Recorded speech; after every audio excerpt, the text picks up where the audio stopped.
Hello, and welcome back to Data Literacy and Data Visualization. I'm Professor Braumoller. And today I want to talk briefly about the question of what to do when the data are not on the internet. And there really isn't much of a remedy to going and hitting the library and finding the relevant numbers yourself. Fortunately, we have a terrific library, and there are lots of sources that you may be able to use to find data. You don't have to do it on your own. One of the people you can contact is the political science librarian.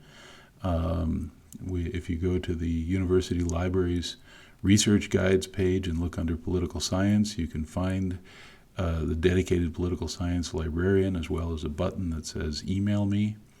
And once you find the data, you can lay them out in a spreadsheet program. Almost everyone's computer comes with Microsoft Excel, but if for whatever reason you don't have one, you can go to openoffice.org and download an open source version of Excel. And once you have the data entered, just save them in CSV format, which is readable by just about any program out there. So just to give a quick recap, in a perfect world, you'll find that there's a data set out there already in CSV format, and all you need to do is download it. Ideally, you'll want to take a look at the data and make sure that the numbers make sense and that they're coded correctly, and then load into your data visualization program to visualize. If it's not in CSV format, you'll want to find a way to get it into CSV format. If there isn't a data set, but you can find the data on the internet, you can try using a web scraper like ParseHub to gather the data automatically.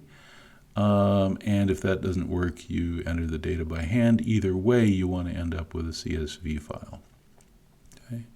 So that, for the most part, is the process. The only thing that I would say at the end of this long discussion is be prepared to improvise. Sometimes you can find data in non-obvious places. Sometimes it's more straightforward than you might think. And a lot of times when you're trying to download data for a project, you need to be prepared to be more creative than you might expect.